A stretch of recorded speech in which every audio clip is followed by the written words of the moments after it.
भारतीय तेज गेंदबाज मोहम्मद शमी, मुख्य चयनकर्ता अजीत अगरकर और अब स्पिनर रविचंद्रन अश्विन, इन तीनों के बीच चल रही बातचीत ने क्रिकेट फैंस के बीच नई चर्चा छेड़ दी है। सवाल उठ रहा है, मोहम्मद शमी टीम से बाहर क्यों है और क्या बोर्ड और खिलाड़ियों के बीच बातचीत में पारदर्शिता की कमी है। तेज गेंदबाज मोहम्मद शमी इस वक्त भारतीय टीम का हिस्सा नहीं है। बीसीसीआई का मानना है कि मोहम्मद शमी पूरी तरह फिट नहीं है, लेकिन शमी का कहना है कि अगर वह फिट नहीं होते तो रणजी ट्रॉफी में बंगाल के लिए नहीं खेलते।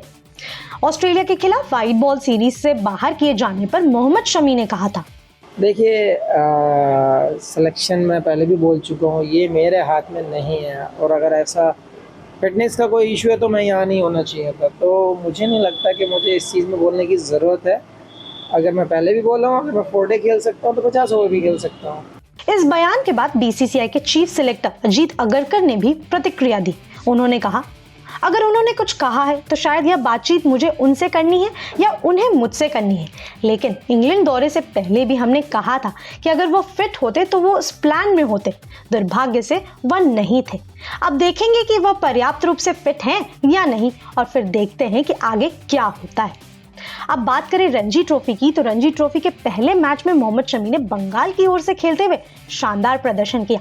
उन्होंने उत्तराखंड के खिलाफ 7 विकेट लिए और प्लेयर ऑफ द मैच बने। अब इस पूरे विवाद पर टीम इंडिया के सीनियर खिलाड़ी रविचंद्रन अश्विन भी कूद पड़े, लेकिन उन्होंने किसी एक का पक्ष लेने से इनकार कर दिया। अपने YouTube चैनल पर रविचंद्रन अश्विन ने कहा, मैं एक बात साफ साफ कहूंगा, भारतीय क्रिकेट में सब कुछ इनडायरेक्ट स्पीच पर चलता है। मैं सचमुच चाहता हूं कि इसमें बदलाव हो। इससे खिलाड़ियों और एडमिनिस्ट्रेटर्स दोनों की तरफ से बदलाव होगा। रविचंद्रन अश्विन ने आगे कहा, देखिए मोहम्मद शमी ने क्या किया, उन्होंने अच्छा प्रदर्शन किया और फिर प्रेस कॉन्फ्रेंस में बोले, इसमें कुछ भी गलत नहीं है, लेकिन वो ये सब क्यों कह रहे हैं? क्योंकि उन्हें स्पष्टता नहीं है। अगर शमी को स्पष्टता दी गई होती, जैसे कि हम यही उम्मीद कर रहे हैं, तो वो उसी हिसाब से जवाब दे सकते थे। या फिर क्या शमी से बातचीत की गई है और वो उसी जाहिर नहीं करना चाहते? हमें सच्चाई नहीं पता। आगे अश्विन इस बातचीत को सम्मान और संवेदना का मामला बताते हैं। उन्होंने कहा, मुझे पसंद आया जिस तरह से अजीत अगरकर ने इसे हैंडल किया। मुझे उम्मीद है कि वह फोन कॉल हो गई होगी। यह सब कहने के बाद यह लोगों के साथ सम्मान और गरिमा के साथ पेश आने की बात है। मुझे लगता है कि सीधी बात होना बहुत जरूरी है।